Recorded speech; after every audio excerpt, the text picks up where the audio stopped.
What is cryptocurrency? Cryptocurrency is a completely digital, decentralized form of currency. It can be used as a means of payment or exchange, though that's not a very practical use today, or as a potential store of value. Since it's a digital currency, you can't carry bitcoins around physically in bill or coin form. All transactions take place online. Cryptocurrency is also decentralized, meaning it's not backed by government authority the way the US dollar, for example, is. Instead, it's maintained by its users. When you buy, sell, or trade crypto, those transactions are recorded on a decentralized ledger called blockchain, which is a permanent, unchangeable record. Any changes to a blockchain must be approved by a majority of users, which also makes it a highly secure form of record keeping.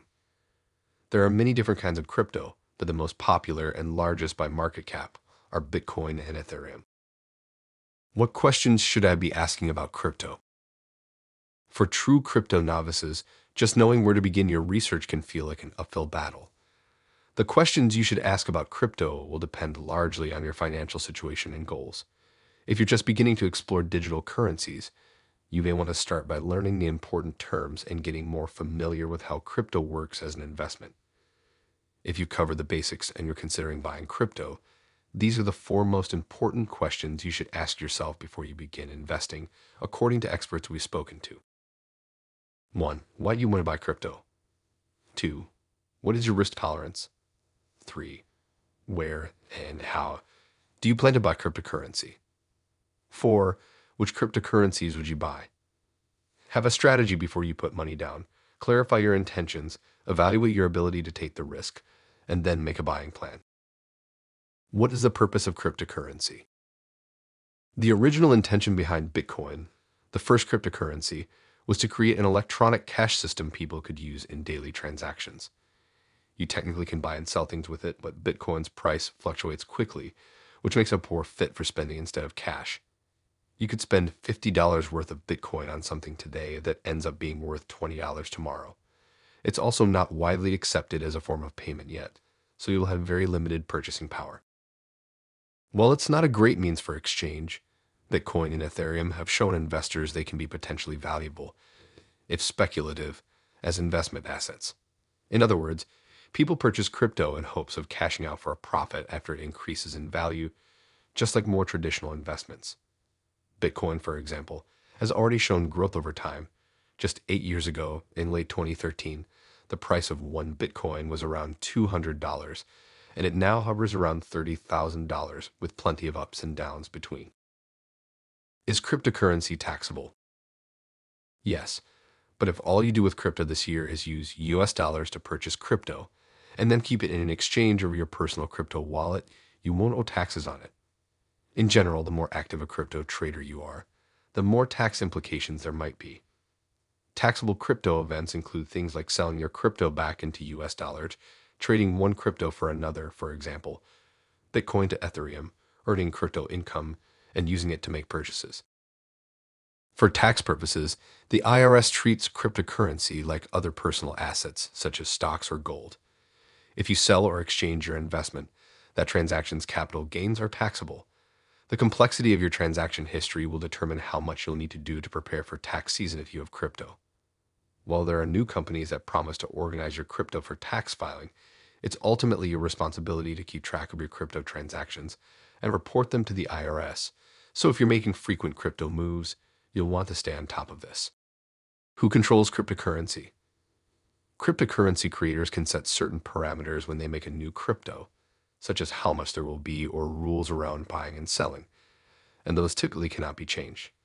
But because cryptocurrencies are decentralized, control of day-to-day operations is distributed among users, and any changes require majority approval from these users, known as nodes.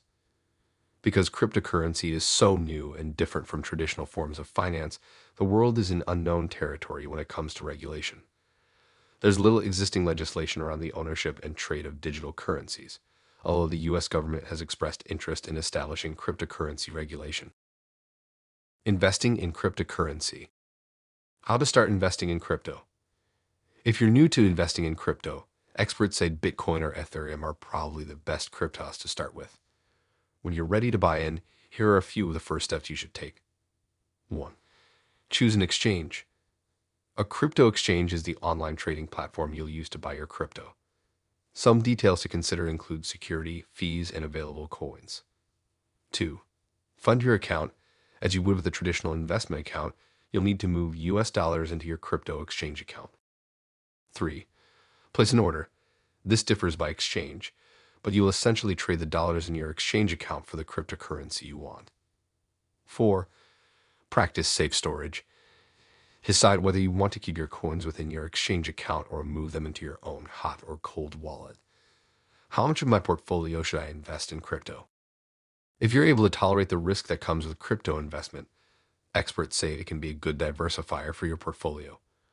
But the crypto market is extremely unpredictable, so you'll only want to invest a small portion of your portfolio, and only after your other financial priorities are in order, things like saving for emergencies, paying down high-interest debt, and investing in a conventional retirement account. Experts we've spoken to recommend investing anywhere from 1% to 5% of your portfolio in crypto, depending on your financial situation. The volatility level of crypto is high, so you don't want to risk more than you're willing to lose. As personal finance icon Suze Orman puts it, the amount you invest in crypto depends on how much money you are willing to lose. Should I invest in crypto or more traditional funds? Considering how speculative crypto is, we would never recommend investing in it over traditional investment funds. Before you put any money in crypto, you should make sure you've set up a retirement fund like a 401k or Roth IRA. Plan for your retirement by investing in an ETF or index fund, low-cost portfolio investments with proven long-term records of building wealth. If you already have a healthy portfolio, you may look to diversify with crypto in addition to more traditional funds. It all comes down to your specific financial goals and how much risk you feel comfortable taking. If you do invest, here are some best practices experts recommend. Keep the percentage of your portfolio in crypto low. No more than 5%, be prepared to lose the money you invest. Invest for long-term growth and avoid short-term fluctuations. Which cryptocurrency should I invest in? In general, experts recommend beginner crypto investors stick with Bitcoin or Ethereum, the two largest by market cap and trade volume. They're still highly speculative and volatile, but are a little less risky than the thousands of other coins available. Non-Bitcoin cryptocurrencies, known as altcoins, are often designed for unique purposes, like being more energy efficient and thus eco-friendly than Bitcoin or as a potentially better means for transactions. But most of them have an even smaller chance of growing in value, and altcoins can put your investment at even more risk than with the comparatively more stable Bitcoin and Ethereum. You can always take the gamble and consider an altcoin if you see promise in it. Just proceed with a healthy dose of skepticism. Investing in cryptocurrency is already extremely speculative and becomes even more so when you choose an altcoin with little to no history. For most retirement-minded investors, experts emphasize Bitcoin or Ethereum are better options. Can I be hacked? How do I protect myself? Yes, the exchange you use to buy your crypto and the wallet you use to store it can be hacked. If you choose to hold your crypto in an exchange or on a software-based hot wallet, make sure you choose a platform that has robust security measures in place. The most secure protection from hackers is cold storage. Because it's completely offline, there's zero chance for hacking. But that extra security isn't without cost either. If you lose your USB-like cold wallet or the encrypted keys to get into it, you likely lose any crypto held on it too. Hacking is one risk, but as crypto's value has grown, cryptocurrency crime has too. If you invest, be on the lookout for fraud. Recognizing common scams can help you protect yourself and your money. Here are a few crypto scams to watch for. Someone who will only accept payment for goods or services in cryptocurrency. Unsolicited offers to help you make money or increase your holdings. Initial coin offerings for fake cryptocurrencies. Crypto pump and dump schemes. The future of cryptocurrency. What is the future of Bitcoin? Given cryptocurrency is still in its relative infancy, many questions regarding its future remain unanswered. Bitcoin has only existed for a little over a decade, amid constantly evolving technological advances and regulations. The value of both Ethereum and Bitcoin has steadily risen over the years with plenty of dips along the way. But with so little historical record compared to the stock market, it's difficult to make any concrete forecasts. More financial institutions are starting to hold crypto, and some large corporations are adding crypto to their balance sheets. Federal regulators have also taken an interest in more formal guidance and even the creation of a central bank digital currency, CBDC. Beyond that, many experts see the potential for innovation backed by blockchain technology that could transform our lives in the future. But there is also a long list of risks associated with crypto that could limit its potential value.